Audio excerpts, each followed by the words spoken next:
পাঠ করছি পড়াশোনা করার আদব। আমি শুভা, আমি চতুর্থ শ্রেণীতে পড়ি। আমরা দুই ভাই বোন।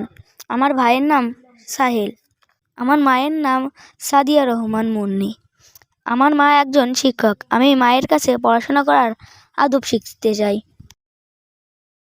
মা অত্যন্ত খুশি হয়ে বললেন, তুমি পড়াশোনা করার আদব শিখতে চাওয়াতে আমি ভীষণ খুশি হয়েছি। ছোট বয়স থেকে পড়াশোনা করার আদব শেখা উচিত। আমি তোমাকে আদবগুলো শিখিয়ে দেব।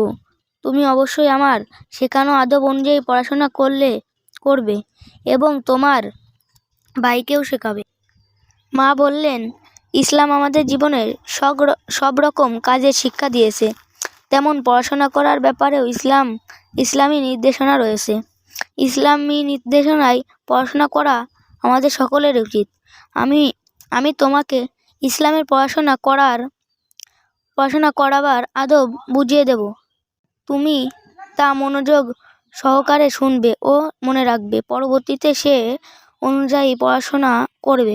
আল্লাহ রাসূল সাল্লাল্লাহু আলাইহি ওয়াসাল্লাম এর বলা নির্দেশনা মানলে আল্লাহ তাআলা খুশি হন। কুরআনুল কারীমে সর্বপ্রথম যে শব্দটি অবতীর্ণ হয়েছে তা হলো ইকরা, অর্থ পড়ো। পড়াশোনার ব্যাপারে আল্লাহ তাআলা কুরআনুল কারীমে নির্দেশ দান করেছেন। আল্লাহ বলেছেন, পড়ো তোমার প্রভুর নামে, যিনি তোমাকে সৃষ্টি করেছেন, যিনি মানুষ সৃষ্টি করেছেন আমার রক্তপিণ্ড থেকে পড়ো।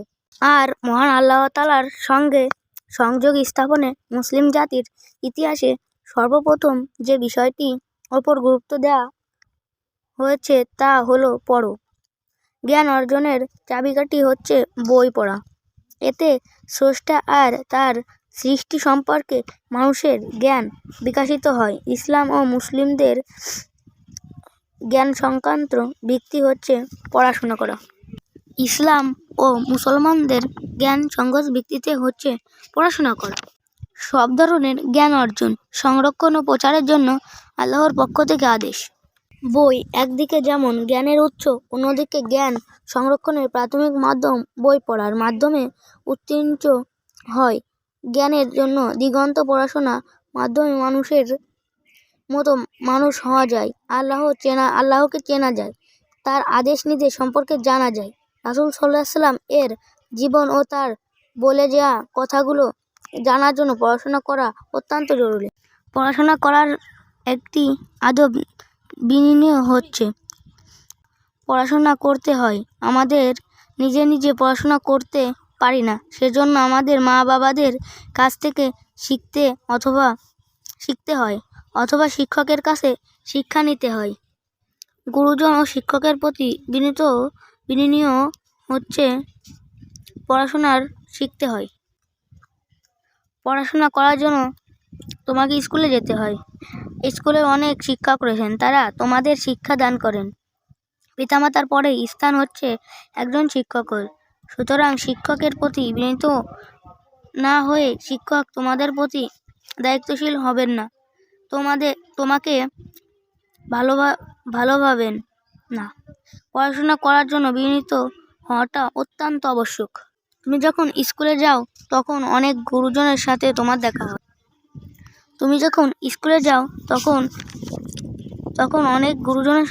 দেখা হয়।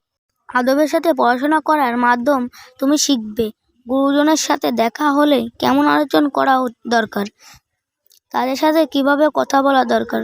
তোমার আচরণের মাধ্যমে তোমার চরিত্র প্রকাশ পায়। তুমি ভালো ব্যবহার করলে তারা তোমাদের সাথে ভালো ব্যবহার করবেন, তোমাকে দোয়া করে দেবেন। তুমি কোনো বিষয় শিখতে চাও, সেটা যদি সংকোচ বোধ করে বা লজ্জা পেয়ে তোমার মধ্যে লুকিয়ে রাখো, তাহলে সে বিষয় তুমি আর শিখতে পারবে না। তোমার কাছে জানাই রয়েছে, অজানাই রয়ে যাবে। তুমি মনে লজ্জা দূর করতে যাবে, সেটা না জানে যে সম্পর্ক প্রশ্ন করতে যাবে। শিক্ষক প্রশ্ন করলে কখন রাগান্বিত হন বা বরং খুশি হন। শিক্ষকের কাছে যাওয়া পড়াশোনা করার আরেকটি আদব। পড়াশোনা করার জন্য তোমাকে শিক্ষকের কাছে যেতে হবে, অথবা শিক্ষক বাসায় এসে তোমাকে শিক্ষা দান করবেন। শিক্ষকের শিক্ষাতেই তুমি শিক্ষিত হতে পারবে। শিক্ষক যেভাবে বলবেন তোমাকে সে অনুযায়ী চলতে হবে। যেভাবে পড়াশোনা করতে হয় তাহলেই তুমি সফল হতে পারবে। একজন শিক্ষক তোমাকে শেখাবেন কিভাবে পড়াশোনা করতে হয়, কোন বিষয় কিভাবে শিখতে হয়। শিক্ষক হচ্ছে একজন জাতির মেরুদণ্ড, আর যে শিক্ষাদান করেন একজন শিক্ষক। তাই তোমাকে অবশ্যই জ্ঞান লাভের জন্য শিক্ষকের কাছে যেতে হবে। পড়াশোনা করার আরেকটি আদব বিদ্যালয়ে যাওয়া। বিদ্যালয়ে গিয়ে তুমি শিক্ষা লাভ করতে পারবে, জ্ঞান অর্জন করতে পারবে। বিদ্যালয়ে তোমাদের সাথে আরো কত শিক্ষার্থী পড়াশোনা করতে আসে। শিক্ষকগণ নিয়মিত তোমাদের শিক্ষাদান করেন। তুমি বিনা কারণে বিদ্যালয়ে না গেলে সেদিন যে বিষয় শিক্ষক শিক্ষা দেবেন না তুমি জানতে পারবে না। তোমার অন্যজন সহপাঠীরা একত্রে তোমার থেকে এগিয়ে যাবে। বিদ্যালয়ে অনুপস্থিত থাকলে শিক্ষকগণ মেজার হন। নিয়মিত বিদ্যালয়ে উপস্থিত থাকতে হবে। তুমি বিদ্যালয়ে নিয়মিত উপস্থিত থাকলে প্রতিদিনের শেখানো বিষয়গুলো তুমি শিখতে পারবে, পিছিয়ে পড়বে না। আর নিয়মিত উপস্থিত থাকলে শিক্ষকগণ তোমাকে ভালোবাসবেন। তাই বিনা কারণে বিদ্যালয়ে ফাঁকি দেবে না। পড়াশোনা করার আরেকটি আদব হলো নেকির কাজ বা ভালো কাজ করা। মনে করো তুমি বিদ্যালয়ে পড়ো, সেই বিদ্যালয়ে আশেপাশে আবর্জনা, গাছে পাতা বা অন্য কিছু দিয়ে অপরিচ্ছন্ন হয়ে আছে। তোমার কর্তব্য হচ্ছে তোমার সহপাঠীদের নিয়ে সেসব আবর্জনা পরিষ্কার করা, বিদ্যালয় ও তার আশেপাশে স্থান পরিষ্কার পরিচ্ছন্ন রাখা। এই কাজটি নেকির কাজ। নেকির কাজ বা ভালো কাজ করা স্মরণশক্তি বাড়ে। যখন তোমার স্মরণশক্তি বাড়বে তখন তোমার কাছে পড়াশোনা করা কঠিন মনে হবে না। খুব সহজভাবে তুমি সবকিছু বুঝতে পারবে। পড়াশোনা করতে আনন্দ লাগবে।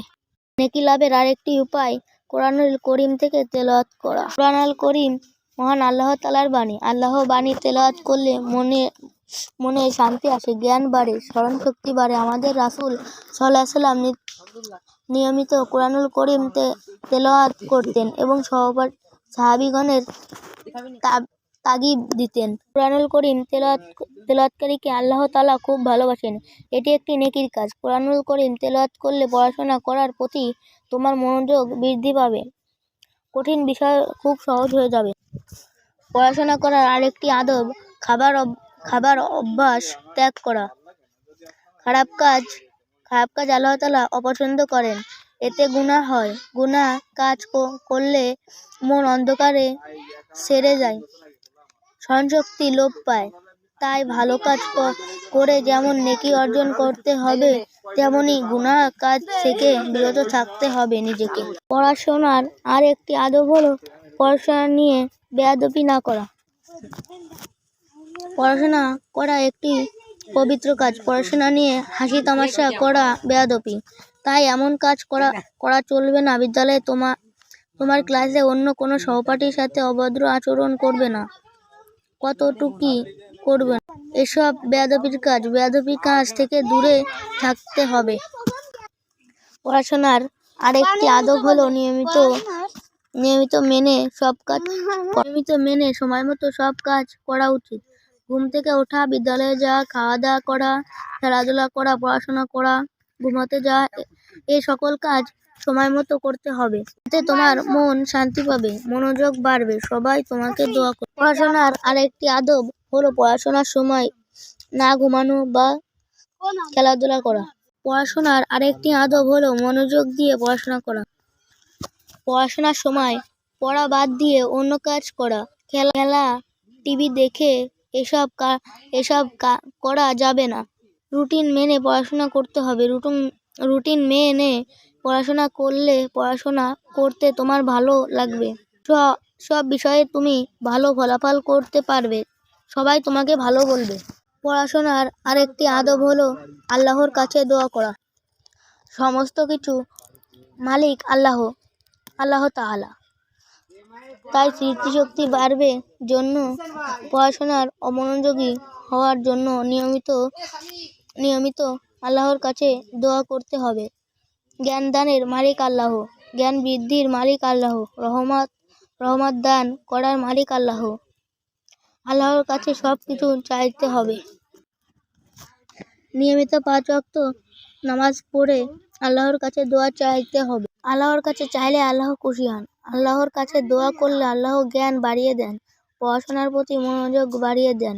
নামাজ পড়লে আল্লাহর কাছে দোয়া করলে রব্বি ইশরাহ লি সাদরি ওয়ায়াসসির লি আমরি ওয়াহলুল উকদাতাম মিনাল কাওলি। আনাস রাদিয়াল্লাহু আনহু বলেন, রাসূল সাল্লাল্লাহু আলাইহি ওয়াসাল্লাম বলেন, জ্ঞান অন্বেষণ করা প্রত্যেক মুসলমানের ওপর ফরজ বা অপরিহার্য। ইবনে মাজাহ, সুনান একমখণ্ড। আবু হুরায়রা রাদিয়াল্লাহু আনহু বলেন, রাসূল সাল্লাল্লাহু আলাইহি ওয়াসাল্লাম বলেন, যে ব্যক্তি জ্ঞান অন্বেষণ করে কোনো পথ অবলম্বন করে, মহান আল্লাহ তার জন্য জান্নাতের পথ সহজ করে দেন। আয়েশা রাদিয়াল্লাহু আনহা বলেন, আমি রাসূল সাল্লাল্লাহু আলাইহি ওয়াসাল্লামকে বলতে শুনেছি যে মহান আল্লাহ ওহীযোগে আমাকে জানিয়েছেন, যে ব্যক্তি বিদ্যা শিক্ষার জন্য কোনো পথ ধরে, আমি তার জন্য বেহেশতের পথ সুগম করে দেই। কাসির ইবনে কাসেম বলেন, আমি হযরত মুহাম্মদ সাল্লাল্লাহু আলাইহি ওয়াসাল্লামকে বলতে শুনেছি, যে ব্যক্তি জ্ঞানের জন্য কোনো পথ গ্রহণ করেন, মহান আল্লাহ তাকে জান্নাতে একটি পথে পরিচালিত করেন। জ্ঞানী ব্যক্তি জন্য ক্ষমা প্রার্থনা করে আকাশ ও পৃথিবীর অধিবাসী এমন একটি পানির নিচে মাছ অঙ্গ ইবাদত গুজাবের তুলনায় জ্ঞানী ব্যক্তি ঠিক সেই রকম মর্যাদাবান যে পূর্ণিমার রাতের চাঁদ